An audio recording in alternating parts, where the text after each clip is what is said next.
Time for thinking real estate.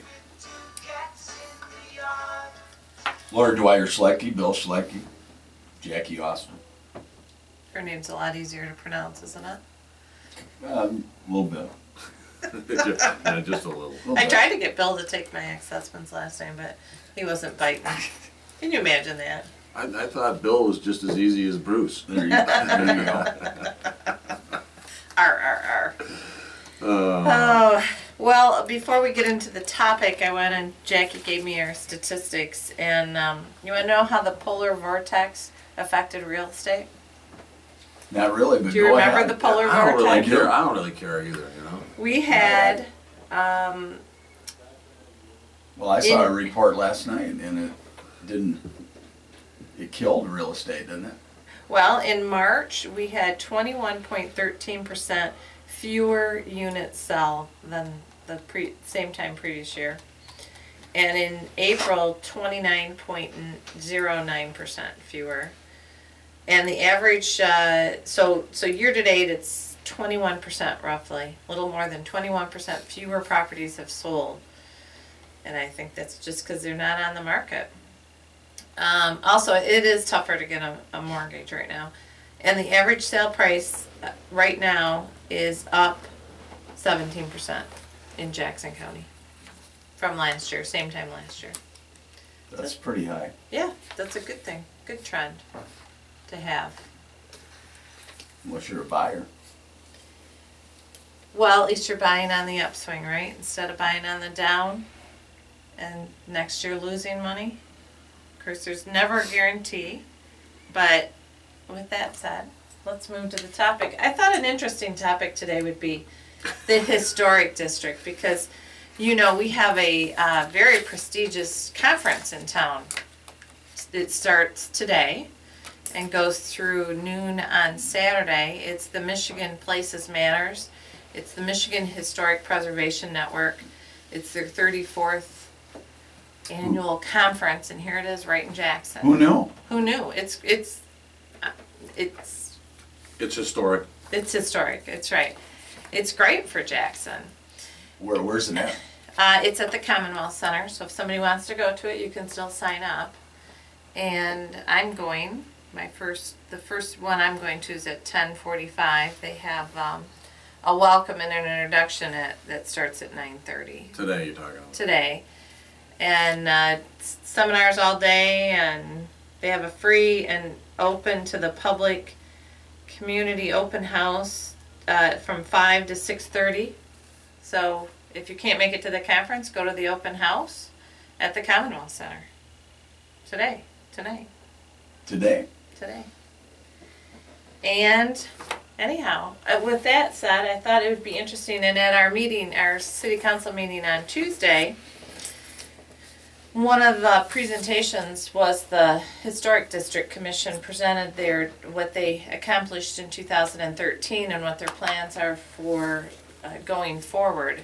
And they're getting more organized, and they're using standards now and guidelines. And in fact, I'll have Grant Bauman on the show sometime, and he can go into more detail about it. Who's he? He is I think he's the president of the Historic District Commission. He's either president or vice president. He's also one of the urban planners for Region 2. And he's very knowledgeable, and he lives in the best ward, which is my ward. So that's just coincidental, however. Or smart on his part. That's up for debate. Yeah. Anyhow, whatever. Yeah. And You're biased on the wards. well, I should be very proud of I'm very proud of my ward. Okay, well, So I'm very proud of our city. you have every right to be. Right. Anyhow, I thought it would be interesting to kind of talk about what the standards are in the historic district, and if a property is torn down, what requirements are going to be somebody's going to have to follow in order to build new on a piece of property. And Well, let's not beat around the Upgrades. bush. We live on Michigan Avenue, and right across the street is the Kraft building. And the Historic District Commission recommended against demolition of the Kraft building. The city council overruled that by, I think, a 4-3 vote. So if the owner of that property wishes to take it down, the owner may do so. And the concern which I think Laura was expressing, or is expressing, and it applies just generally, is that if a historic structure is in fact demolished, or a structure within the historic district, which the Kraft building is there any regulation that applies to new construction? And the answer to the question is yes, there is. We're required, the municipalities are required to follow state and federal law. The federal law is really the guidelines of the U.S. Department of Interior that set forth what is appropriate for completely new construction within a historic district. So when someone demolishes a building within the historic district, they're not simply free to do whatever they wish to do under the zoning ordinance, whether it's setbacks or height, etc. The new structure has to conform to what these guidelines are. And actually, on this subject, I view it from a lawyer's perspective, and I'm always viewing it from the owner's perspective. We want to do more, typically, than what the guidelines may provide.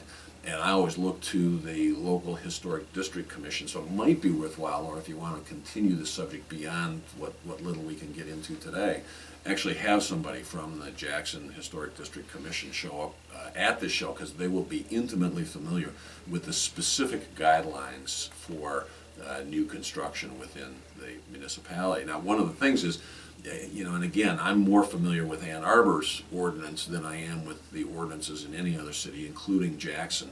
And I tried to pull up Jackson's historic district ordinance, and all I could find was the basic ordinance. It was very, very short, sweet, and simple. I couldn't find the guidelines, and I couldn't find a reference in the ordinance to the U.S. Interior guidelines. However, they do apply. So what I've got in front of me here is we're talking, and whatever questions you have, I'm looking at the U.S. Interior guidelines for what can and cannot be done, for what can and cannot be done. So are there requirements when, first of all, let's start with renovations. There's clearly So are you telling me the Kraft building's coming down?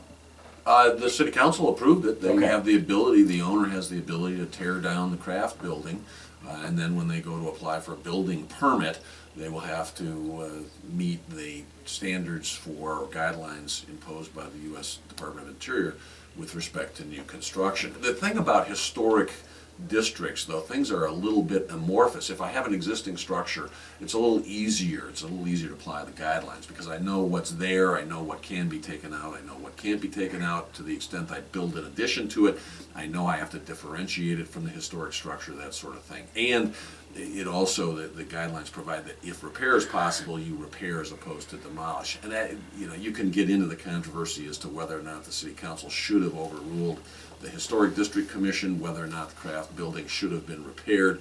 That issue's been rendered moot at the moment simply by virtue of the city council decision. So I'm not here to argue whether it's right or wrong. We're just talking about what one has to do. And Laura's question dealt with alteration or restoration or renovation of an existing structure. Let me just read you what these guidelines apply to, or what the and this is ordinance for an applies to. existing structure, right? Yeah, it applies to alteration or restoration of exterior features of a historic building, removal or demolition in whole or in part of a historic building. So when you demolish it, you have to abide by these regulations? Yeah, and understand that the regulations apply not only to the building itself, but to certain site features. It can apply even to landscaping. It applies to driveways, sidewalks.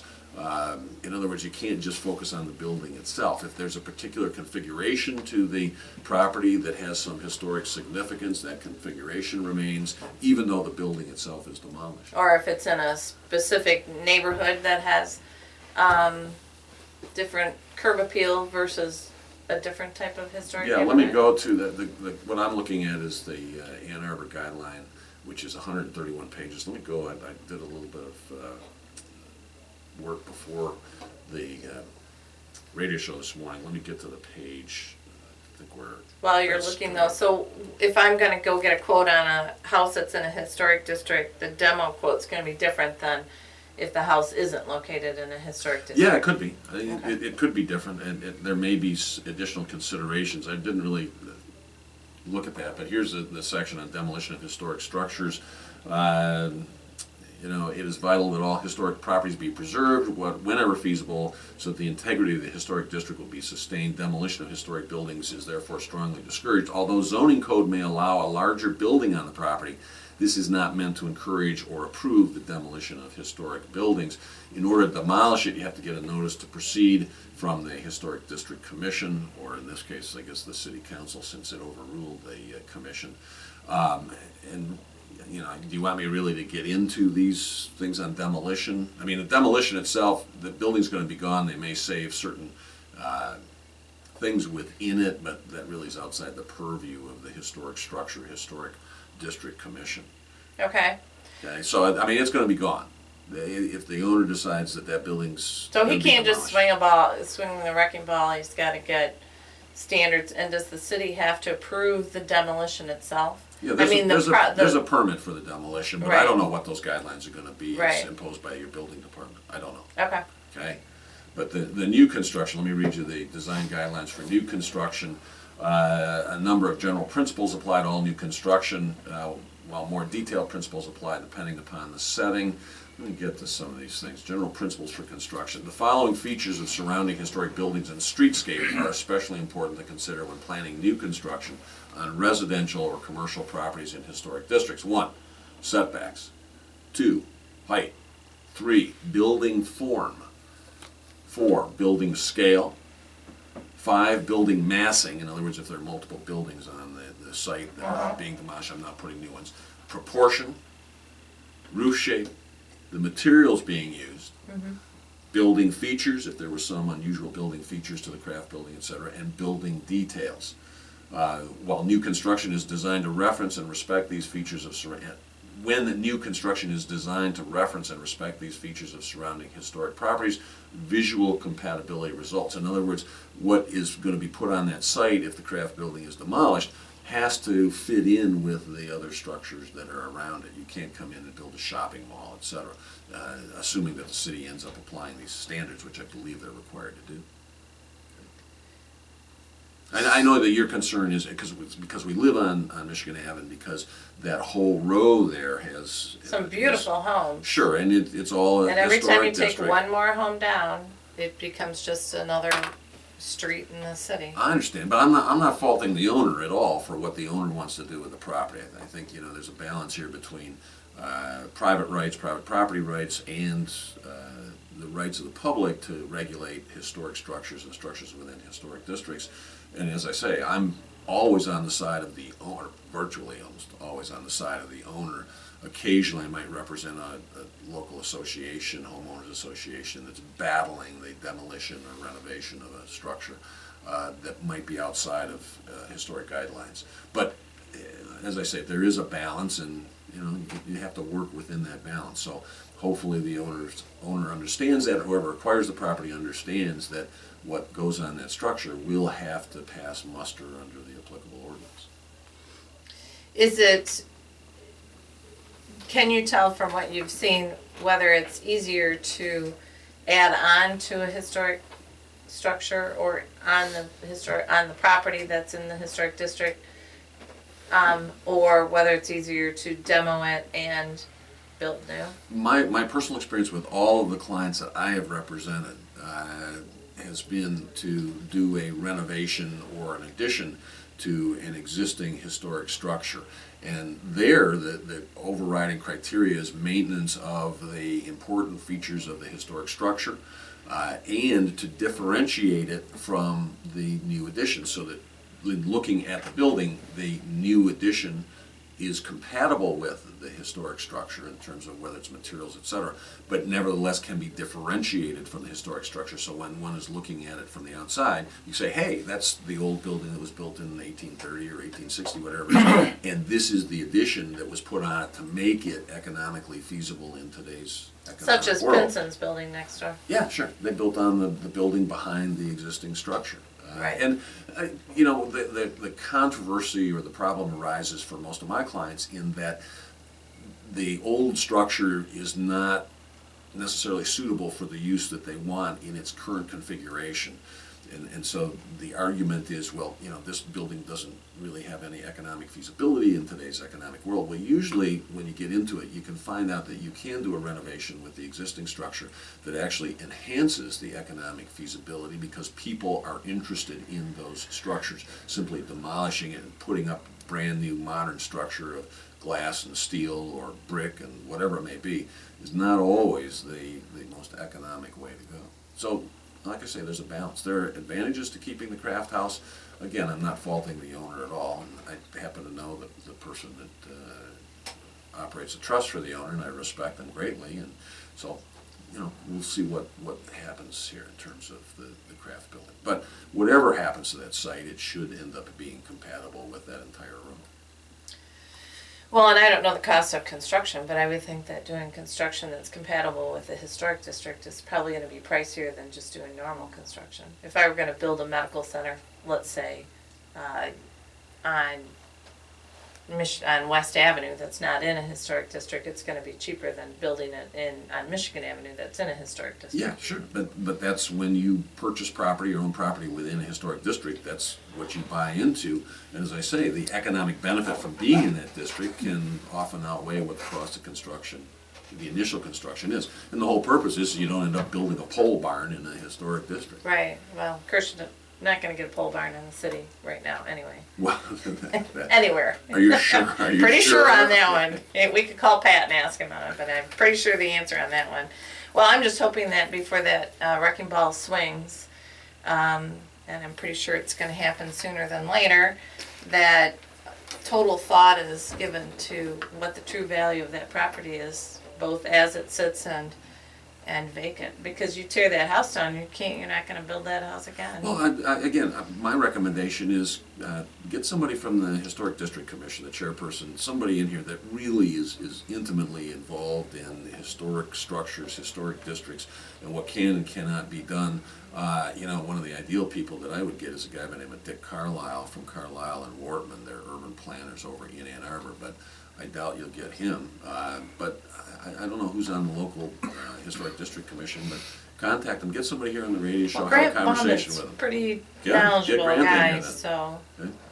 You know, I'm just a lawyer representing owners who try to get around the law most of the time, or find ways Find within those the law to loopholes? do it. Yeah, you know, the lawyer from Dewey, Cheatham and Howe by the name of Louis Loophole. Yeah. Or Loophole Dewey, excuse me, yeah. But I firmly believe in historic preservation. You know, we live in a wonderful Tudor there on Michigan Ave. It's a historic structure. It's a beautiful, beautiful home. I would absolutely hate ever demolishing that structure. And you and I, when we bought that back in the 90s, we put a deck on the back, and the Historic District Commission was very good to work with. They understood the need to modernize a structure to make it compatible for current residential use. The Historic District Commission was absolutely wonderful to work with, and they're not, you know, they're not draconian. They're willing to work with a homeowner to do the right thing. Right, in the packet on Tuesday, they talked about the number of projects they actually worked with the property owners on, and I don't remember, but there were quite a few.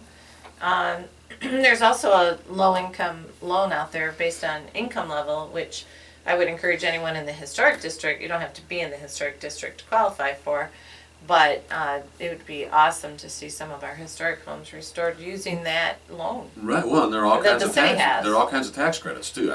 We haven't talked about that at all. But if you are renovating or rehabilitating a historic structure or property within a historic district, there are state tax credits, federal tax credits. And if you live in one of those homes, I guess right now's a good time to conveniently go down to the Commonwealth Center at 5 o'clock tonight and go to the Get some program ideas, right? that's open to the public and find out what's available Yeah, for not a bad you. idea. Yeah, we've got a couple properties other than our main house, and That are in the historic district as well, right? and we have 2 Claire Allens, which they're doing a seminar today. There's over 80 Claire Allens in Jackson. You better explain who Claire Allen was. Who's Claire Allen? Claire Allen is the architect who designed the Carnegie Library, for example. No. And the row home, I think he did the row homes right there on Michigan Avenue before you curve onto West Washington on the south side of the road. There are 4 attached row homes. Our house, 205 Southwest Avenue, is a Claire Allen. He's He was nationally known architect. So next week, are we gonna talk about the nationally known artist Nevelson and the Nelson sculpture? Is that a subject you wanna talk about next week? Well, I do. do You you? wanna talk about Sure. that? Yeah. Okay. Nevelson? We've got a task force working on that right now. Really? Because, I mean, that actually fits in with what we're talking about today, you know, Kind of. preservation of the aesthetic nature of a community, and here you've got a sculpture that there's a controversy about whether or not it ought to be sold. Well, it's like selling art at the DIA, you know, Do to you do- satisfy municipal obligations incurred by past administrations who maybe should have been a little more fiscally responsible. Yeah, well, I guess we could even talk about the stormwater fee on that regard. What? Why, you got stormwater running by the Nevelson in front of the Yeah, historic structure? well, no, you're talking about past administrations and decisions that Oh. are made Well, sure. that are affecting current budgets. So Jackie's like waving her. It's like Jackie wishes she had a cane so she could pull us off the radio when she. Why?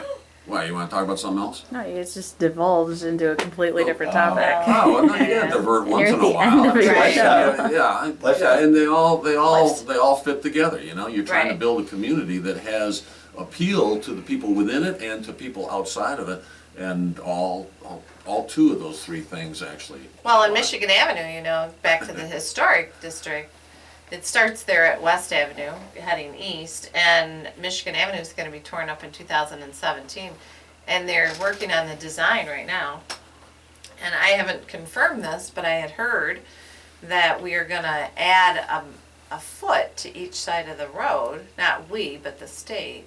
So, The DOT, and what they're talking about is as a product of having to widen it by a foot, they'll be tearing up all the curb and gutter and moving back behind the curb and gutter, so all of the trees in the extensions along Michigan Avenue Will be will be gone. gone, and we have an absolutely beautiful flowering crab there's quite a that few would be flowering shame, but crabs there in are Michigan Avenue. also, yeah, there are a few of those, but there are also a number of larger trees that you really cannot replace.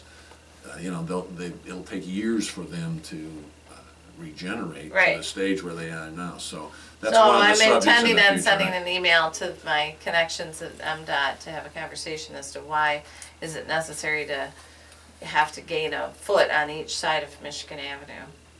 Not to mention that those properties will lose that much yard. And on the south side, which is where we live, their yards aren't nearly as large as the ones on the north side, so And I it's don't, quite an a foot is interesting. not a significant amount, but it's the Right. loss of the trees that I think are that's something that should be avoided. Exactly, Are you selling any homes? I am. Okay. Good. I have a really cute house that just came on the market. Actually, I listed it a couple of weeks ago, but it'll be in the multiple listing service tomorrow. And if you want to see it, you can give me a call. It's 5515 Kibbe Road. It is a story and a half, two-story, story and a half, farmhouse style. It is adorable on the inside. Hardwood floors, nice open kitchen, a bath and a half, 3 bedrooms, deck on the back, a nice sunny family room, and it's just a really cute house on an acre with a 3-car detached garage, an oversized 3-car detached garage. It's kind of more like a 4-car, but there's not 4 doors. It's $134.9, and that's in Western School District. So if you want to see that, it'll be in the MLS tomorrow, and we can get you through that. Beautiful. Yeah. Call Laura. 780-3800. You probably call Bill at the same. Yeah, if you need to. Call Bill at the same number.